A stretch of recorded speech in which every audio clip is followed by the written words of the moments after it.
Sorry, I don't know what happened. My video cut out. That's very weird. Okay, I'll have to look at that later. But yeah, you feel comfortable with the people that are who look more like you, who are more relatable to you, and stuff like that, or may have went through the same things that you have went through. You know, because you're more understanding and stuff like that. So God uses that to reach them. You know what I mean? Hold on.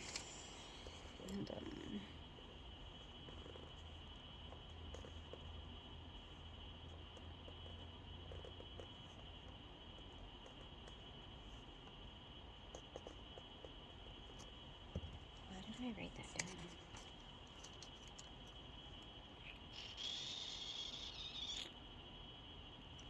Okay, so if you guys want, you can read John 5, chapters 19 through 23 and 24 through 30.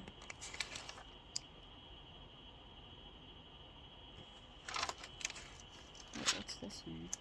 One moment. What's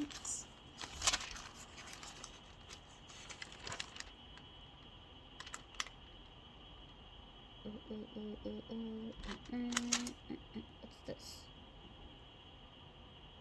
14:12.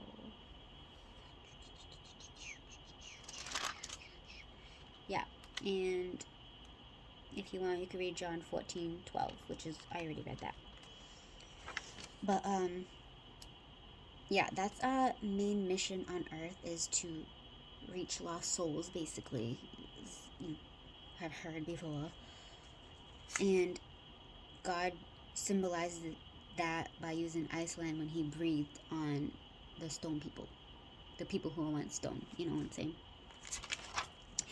And so breath equals life, which represents bringing them back to life. Breath also equals the word. So you have to breathe. It's almost like you're breathing Jesus onto them. You know what I'm saying? Referring to Iceland breathing on the people to turn them back into, to bring them back to life. You know what I mean? Jesus is the way, the truth, and the life. And it's God's breath in our lungs. And we give it back to him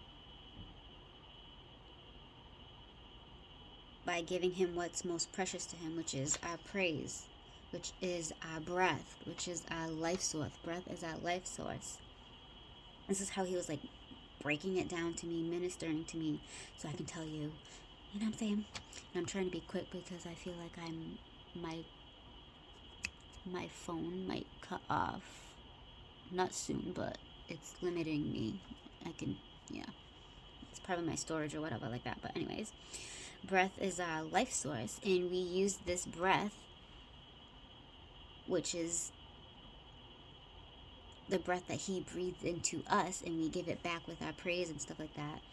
We use this breath for his purposes, and we use this breath to bring the dead back to life by breathing on them, releasing his breath onto them, his word. And yeah, you get the point.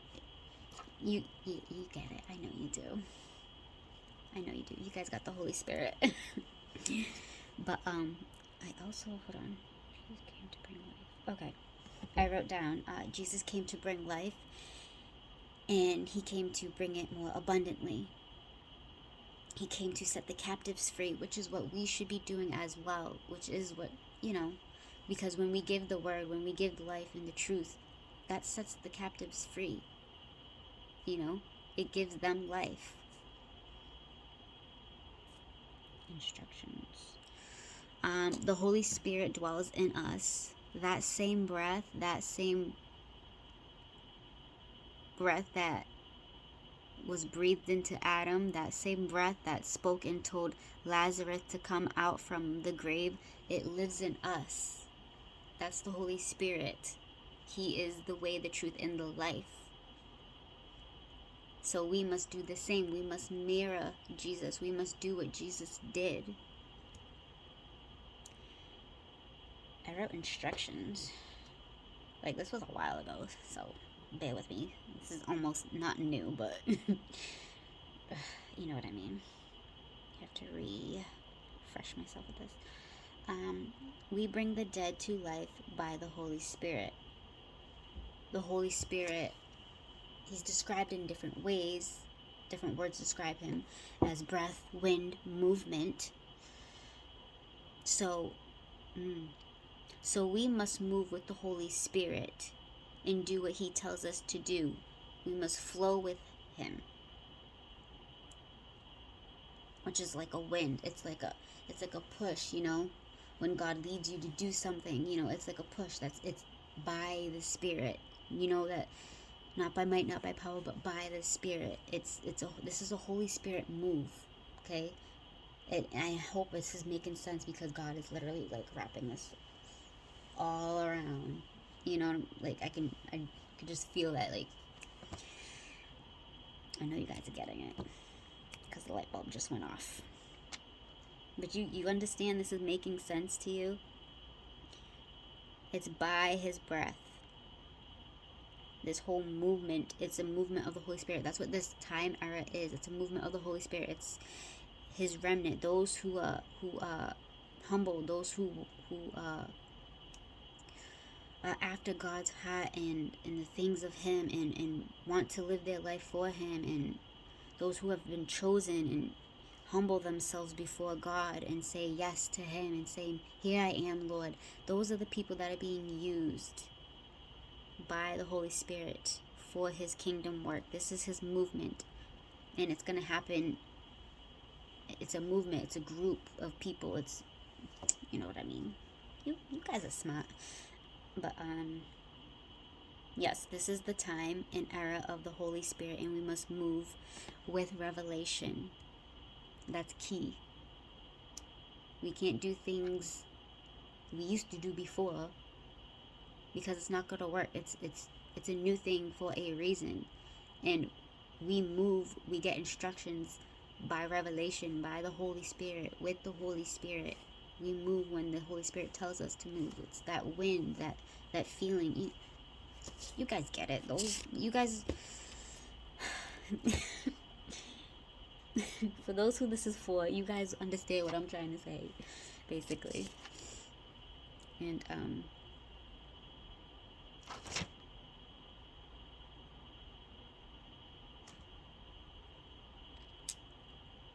yeah.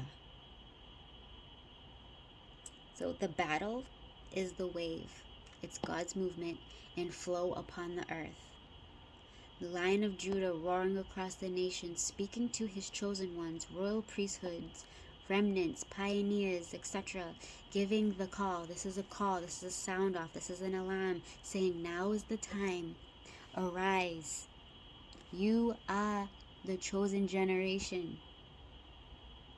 We are the chosen generation, okay? And this is what God said. I circled it in blue. All will see my glory, and they sure will, through you, and they will see far greater works than what Jesus could, than what Jesus did. Not that he couldn't do it, but than what he did. We will do what Jesus did and far greater. And I pray this encouraged you, because that's literally it. Like I know when like God's done, when I feel like everything's out, you know, and everything's out. Oh wait. Those who were once stone are being brought. Yeah. But yeah. Oh, and to add on to that, this battle is fierce, because this is the end times, and Satan is coming full force, and he's gonna try whatever he can. But guess what? We are mighty. We are chosen. We are victorious. And other videos that God will have me release will help you, give you more encouragement and stuff like that. And it's all flowing, you know. But yeah, just keep focused on God.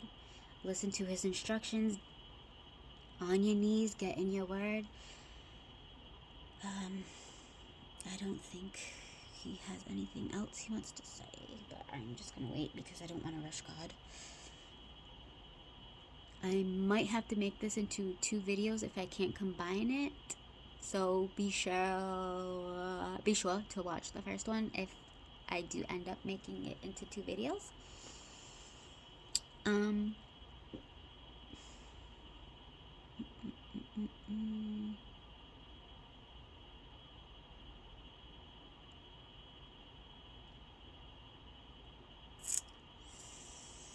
Did I forget anything?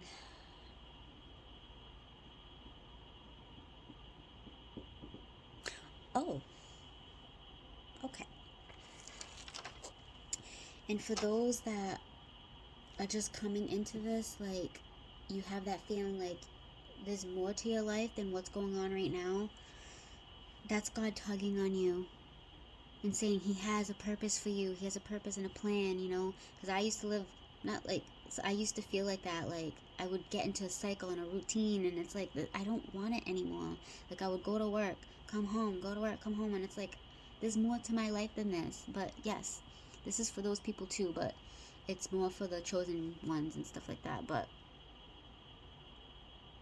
I think that's like when your season comes, because when we bring those to life, they're gonna bring others to life, and it's gonna be like a ripple effect. It's a movement, you know what I'm saying? So be encouraged. I pray this blesses you, and take this back to God to give you more revelation, understanding, knowledge, revelation, discernment, and all that stuff. Like, yeah, be blessed, and yeah, bye guys.